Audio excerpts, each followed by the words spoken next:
بالعالمين أشهد أن لا إله إلا الله وحده لا شريك له وأشهد أن سيدنا ومولانا محمدا عبده ورسوله أما بعد فأعوذ بالله من الشيطان الرجيم بسم الله الرحمن الرحيم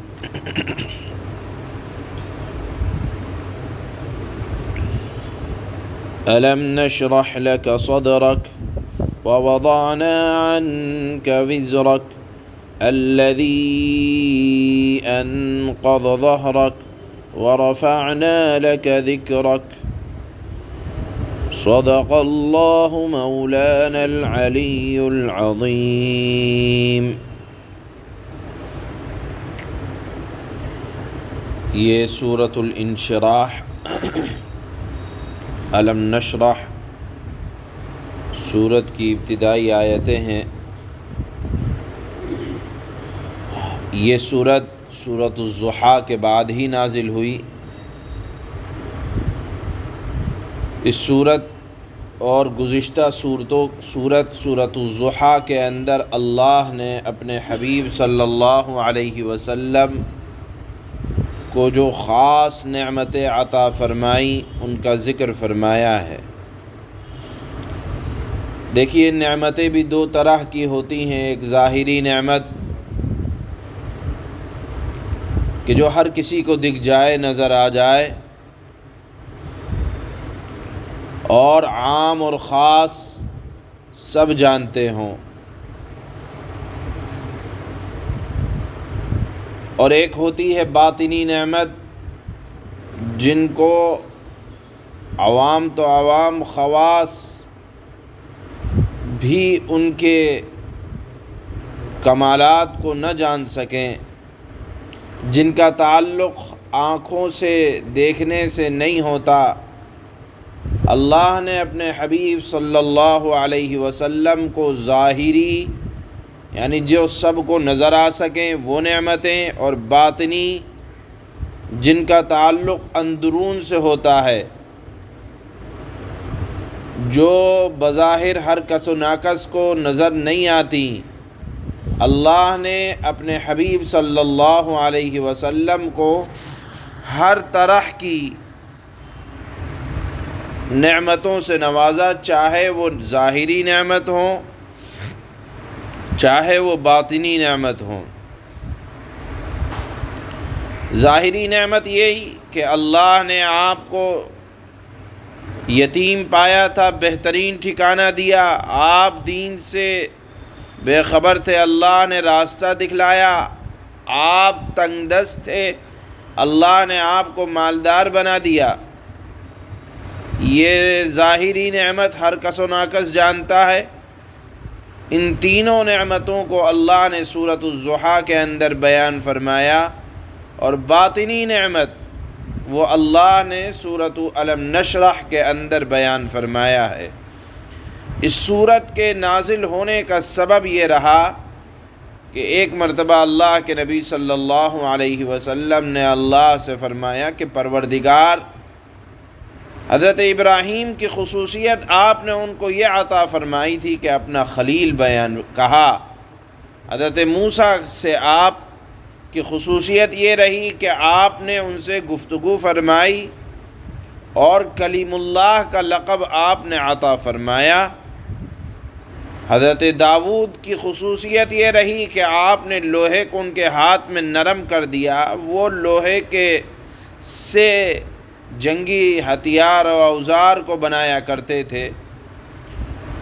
اور حضرت سلیمان علیہ السلام کو آپ نے ایسی سلطنت اور بادشاہت عطا فرمائی کہ ان سے پہلے نہ کسی کو ایسی بادشاہت عطا فرمائی کہ انسانوں کے ساتھ ساتھ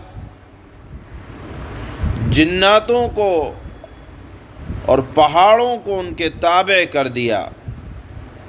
میرے واسطے اے الہ العالمین، آپ نے کیا چیز خاص فرمائی ہے؟ دینے کو تو بہت کچھ دیا، لیکن جس طرح ایک ایک نبی کا کوئی نہ کوئی امتیاز رہا، اے اللہ آپ نے میرے لیے کیا چیز خاص طور پر عطا فرمائی؟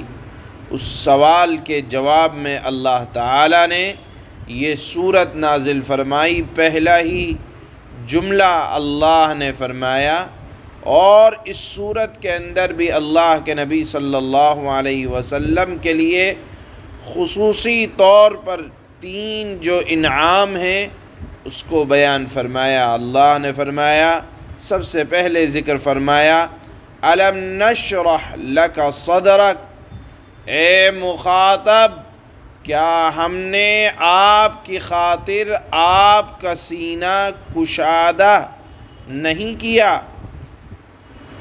نشرح لک صدرک، اس کا لفظی ترجمہ یہ ہوگا کیا ہم نے آپ کا سینہ نہیں کھولا؟ اور مراد یہ ہے کہ ہم نے آپ کو شرح صدر عطا نہیں فرمایا۔ یہ شرح صدر کیا ہے؟ یہ وہی چیز ہے جو حضرت موسیٰ علیہ السلام نے اللہ سے دعا کی تھی، رب اشرح لی صدری ویسر لی امری، کہ باری تعالیٰ میرا سینہ کھول دیں۔ مراد کیا ہے؟ ایمان پر انشراح عطا فرمائے، علم و معرفت کے خزانے میرے لیے کھول دیں کہ اب ایمان اور اسلام اور دینی تعلیمات کے سلسلے میں مجھے کسی قسم کا کوئی تردد نہ رہے، بلکہ اے اللہ آپ میرے لیے میرے دل کو کے اندر انشراح کو پیدا فرمائیں۔ دیکھیے اللہ کے نبی صلی اللہ علیہ وسلم کا قلب اطہر اگر آپ سیرت کا مطالعہ کریں گے تو آپ کو محسوس ہوگا، بلکہ علم میں آئے گا آپ کے یہ بات کہ اللہ نے اپنے حبیب صلی اللہ علیہ وسلم کا سینہ مبارک کھلوایا، اور باقاعدہ کھلوایا، اور اس کے اندر علوم و معرفت کو رکھوایا، اور گندگی تھی اس کو نکلوایا۔ آپ نے پڑھا ہوگا کہ ایک مرتبہ اللہ کے نبی صلی اللہ علیہ وسلم حضرت حلیمہ سعدیہ کے گھر پر تھے، بچپنے کے اندر 2 فرشتے آئے، انہوں نے آپ کو لٹایا اور آپ کا سینہ چاک فرمایا، اور اس کے اندر سے گناہ کے اثرات کو نکلوایا، اور اس کے اندر اس سینے کو، اس دل کو علوم و معرفت سے بھرا، اور ایک تشت سونے کا لایا گیا جس کے اندر برف تھا، اور اس سے اس کو پاک و صاف کیا گیا، اور انتہائی پاک و صاف کرنے کے بعد اس کے اندر نورانی اثرات کو منتقل کیا گیا۔ یہ شق صدر اس کو کہا جاتا ہے، سینے کا چاک کرنا۔ اللہ کے نبی صلی اللہ علیہ وسلم کی زندگی میں 4 مرتبہ ہوا۔ ایک مرتبہ حضرت حلیمہ سعدیہ کے گھر پر جب آپ تھے، ایک مرتبہ 10 سال کی عمر میں، اور ایک مرتبہ جب آپ معراج پر تشریف لے جا رہے ہیں، اور ایک مرتبہ جب آپ کو نبوت ملنے والی تھی۔ ہر بار سینہ چاک کیا گیا، اور ہر بار سینہ چاک کیے جانے کا کہ اغراض و مقاصد الگ تھے، کہ کبھی گناہوں کے اثرات سے نبی کا دل ذرا اس کے اندر کدورت نہ ہو۔ اللہ نے انتہائی پاک و صاف کروایا، اور اس کے اندر وہ اسرار اور وہ تجلیات اللہ نے اس کے اندر منتقل کروائیں جس کو اللہ جانتا ہے اور اللہ کے رسول۔ بہرحال یہ آپ کی خاص خصوصیت ہے، اس کو اللہ نے یہاں بیان فرمایا کہ الم نشرح لک صدرک، کہ ہم نے آپ علوم کے سمندر، اور یہ کہا جائے کہ معرفت الہیہ، اللہ کو پہچاننے کی صلاحیت، اس کے خزانے آپ کے قلب میں نہیں اتارے؟ کیا ہم نے آپ کے لیے آپ کے سینے کو نہیں کھولا؟ یہ اللہ کے نبی صلی اللہ علیہ وسلم کی باطنی خصوصیت ہے جو آپ کو عطا فرمائی۔ دوسری خصوصیت، دوسرا انعام اللہ نے دوسری آیت میں بیان فرمایا کہ وَوَضَعْنَا عَنْكَ وِزْرَكَ الَّذِي أَنْقَضَ ظَهْرَكَ، کیا ہم نے آپ پر سے آپ کا بوجھ اتار دیا جس بوجھ نے آپ کی کمر کو توڑ کے رکھا تھا۔ کیا بوجھ تھا؟ اللہ کے نبی صلی اللہ علیہ وسلم کا بوجھ یہ تھا، نبوت ملنے سے پہلے آپ کی کڑھن یہ رہتی تھی کہ میری قوم کی بگڑی ہوئی حالت اور اس پر افسوس، اور اللہ کے نبی صلی اللہ علیہ وسلم کی خواہش کہ ہر ایک کچے پکے گھر میں دین اسلام پہنچ جائے۔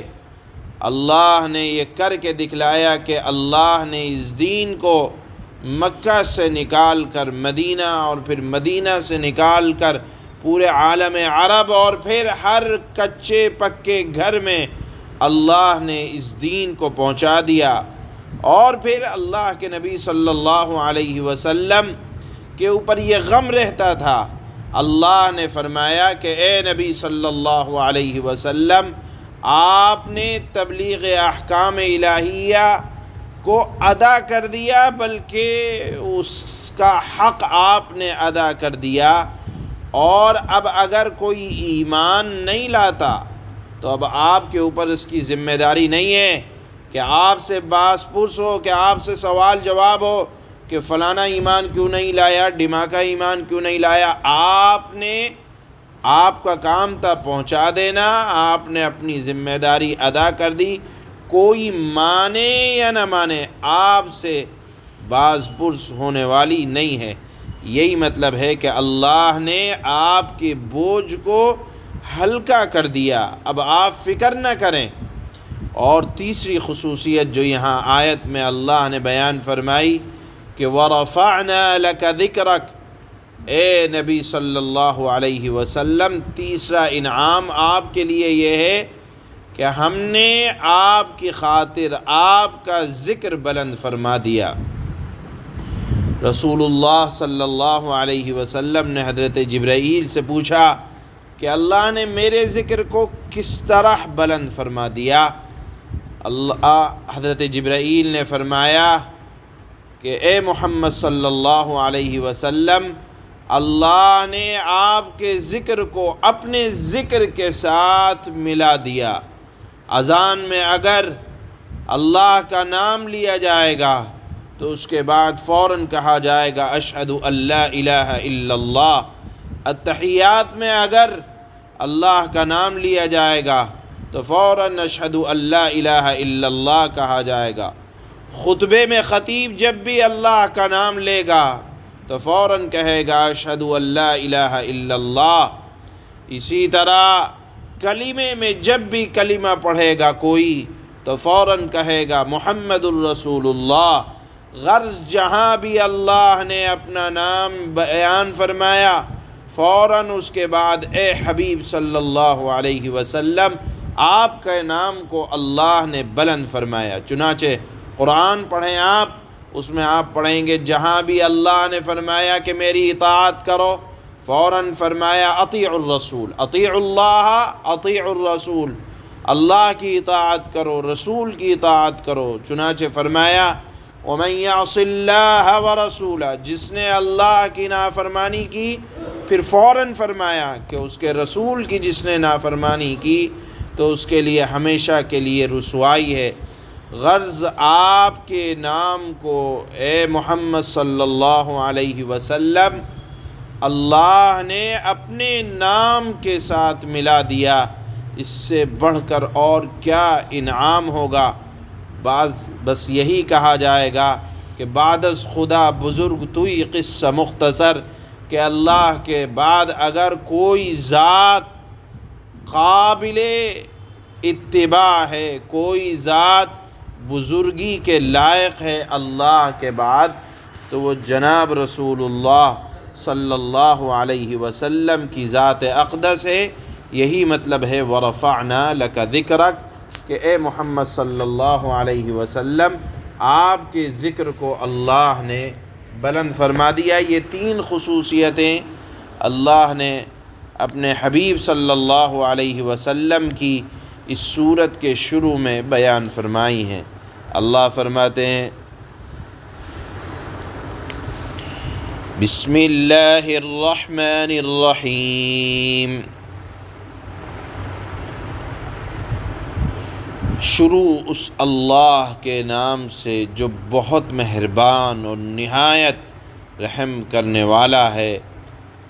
الم نشرح لک صدرک، اے پیغمبر صلی اللہ علیہ وسلم، کیا ہم نے آپ کی خاطر آپ کا سینہ کھول نہیں دیا، یعنی شرح صدر عطا فرمایا۔ وَوَضَعْنَا عَنْكَ وِزْرَكَ، آپ کو جب نبوت عطا فرمائی گئی، آپ اس کی ذمہ داری کے بوجھ کو بے چین رہتے تھے، لیکن اللہ نے آپ کو حوصلہ عطا فرمایا اور مشکل سے مشکل کام انتہائی اطمینان اور سکون کے ساتھ اللہ کے نبی نے انجام دیے۔ اس انعام کا ذکر اللہ فرماتے ہیں، اور ہم نے تم سے تمہارا وہ بوجھ اتار دیا، یعنی اس کام میں ذمہ داری کے ادا کرنے میں آسانی عطا فرمائی۔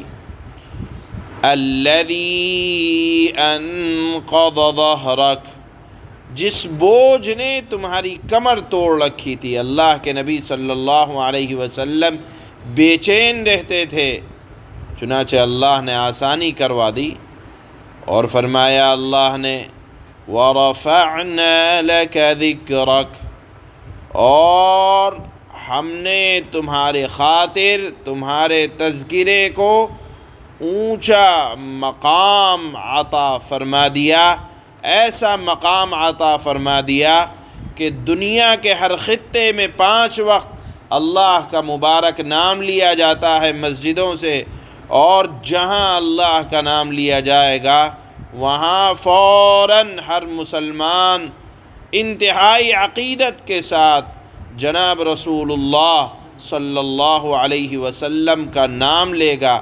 یہی اللہ نے بیان فرمایا کہ ہم نے تمہاری خاطر تمہارے تذکرے کو اونچا مقام عطا کر دیا ہے۔